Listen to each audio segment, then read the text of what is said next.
আসসালামু আলাইকুম দর্শক, চাষি দুলমিয়া ইউটিউব চ্যানেলের পক্ষ থেকে স্বাগতম। দর্শক, আজকে দেখাবো মারাপাটা এবং বীজ কতদিনে গাজায়, লাল শাকের বীজ কতদিনে গাজায়,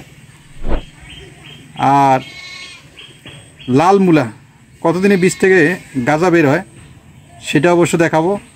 এবং 2 পাতা হলে কী ওষুধটা ব্যবহার করবেন সেটা অবশ্য এই বিস্তারিত তুলে ধরবো। ইনশাআল্লাহ পুরোপুরি দেখার চেষ্টা করবেন এবং সাথে থাকবেন।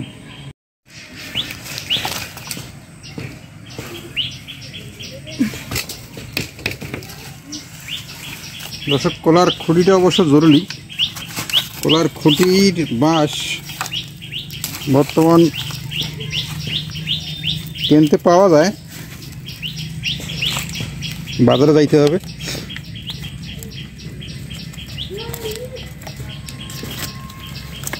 দুইটা করে খুঁটি দিলে সবচেয়ে বেস্ট হয়, কিন্তু আমাদের অর্থের অভাবে 2টা করে খুঁটি দেওয়া সম্ভব না। আমরা একটা দেওয়ার চেষ্টা করব, একটা দিয়ে অবশ্য বেঁধে দেব, তো সেই কাজটাই করব।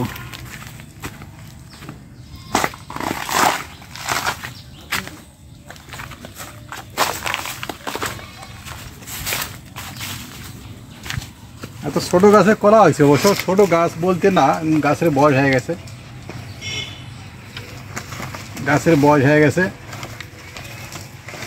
এটাকে আমরা ছোটো গাছ বলতে পারি না।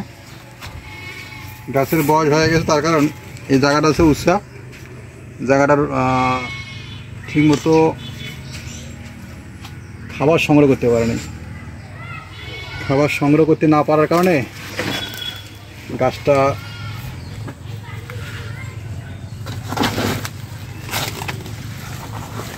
গ্রোথ কম হয়ে গেছে। গ্রোথ কম হওয়ার কারণে গাছটা ছোটোতে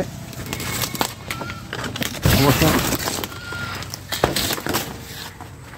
কলার মুছা চলে আসছে, মানে বয়স যা হয়েছে তাই সময় চলে আসছে, মুছা চলে আসছে। এই হচ্ছে মূল কথা। এইটা অবশ্য একটা খুঁটি দেওয়া জরুরি। একটা খুঁটি দিয়ে দিলাম গাছের সাইজ অনুযায়ী। আর এই পাতাটা অবশ্য একটু ভেঙে দিতে হবে, যাতে এই কলাটা পরিপূর্ণভাবে রোদ বাড়াই পায়। কিছু পরিচর্যা আছে, লাগাল পাচ্ছি না, সেগুলোকে ভেঙে দিতে হবে একটু।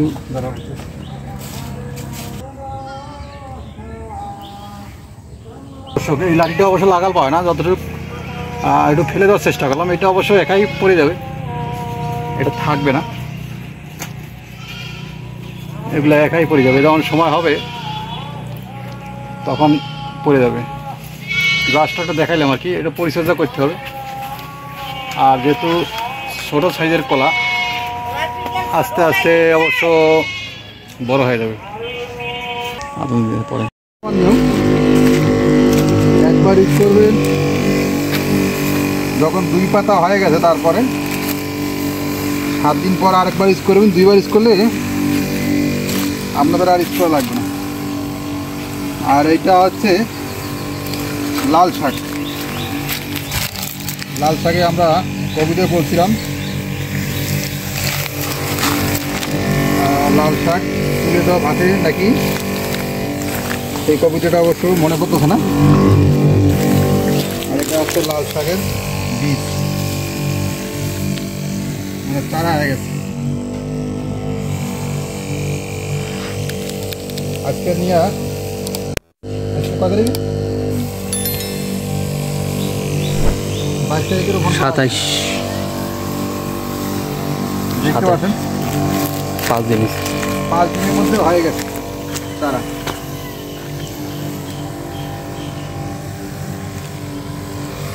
আর লাল মূলাটা 3 দিনের চারা গাড়াইছে।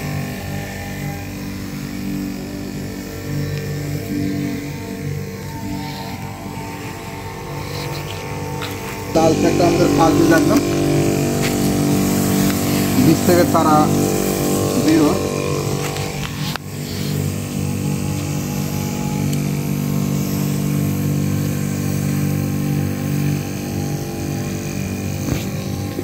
যে কোনো শাকসবজি,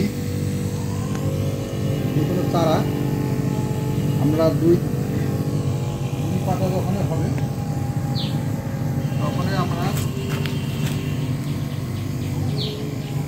ছত্রাকনাশক ওষুধটা ব্যবহার করি।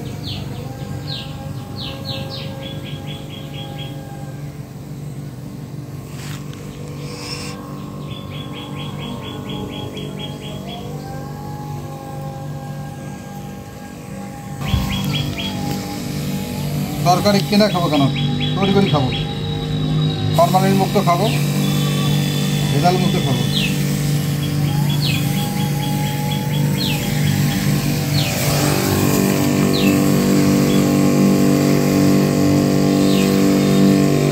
দর্শক, এটা হচ্ছে লাউয়ের চারা। লাউয়ের চারা অবশ্য যখন দুই পাতা হবে তখনই মিক্স করবেন।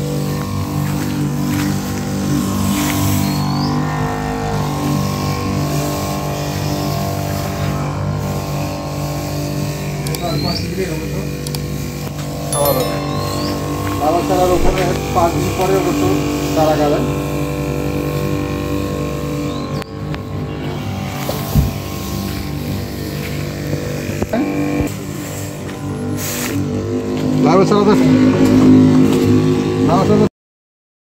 দর্শক, এটা হচ্ছে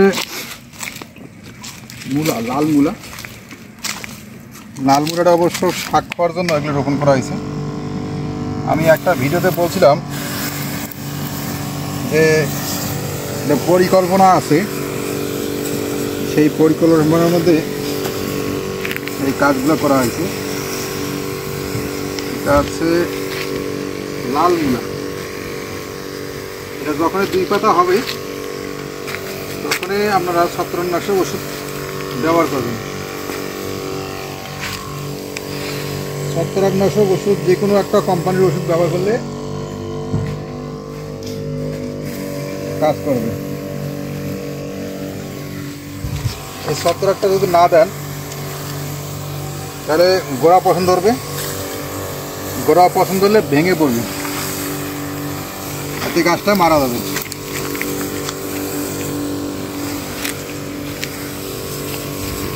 আর এই ছত্রাকটা দিলে গোড়া পছন্দ হবে না, গাছটা মারা যাবে না। যখনই দুই পাতা হবে তখনই এই কাজটা করবেন। আর এই যে খেতা দেখতে পাচ্ছেন, এই পাখিটা হচ্ছে আমাদের গ্রামের ভাষায় মারা ফাটা বলে। আমরা ফাটা যে পাট চাষ করি সেই পাটটার এটা অংশ, এটা মারা পাটা বলে। সেই মারা পাটা আমরা পাটি আকারে ব্যবহার করছি তরকারি খাওয়ার জন্য।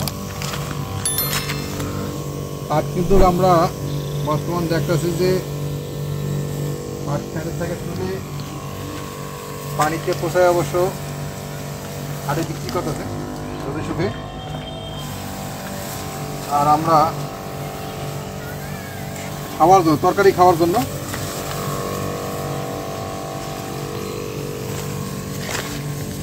এই পাটটা চাষ করতেছি।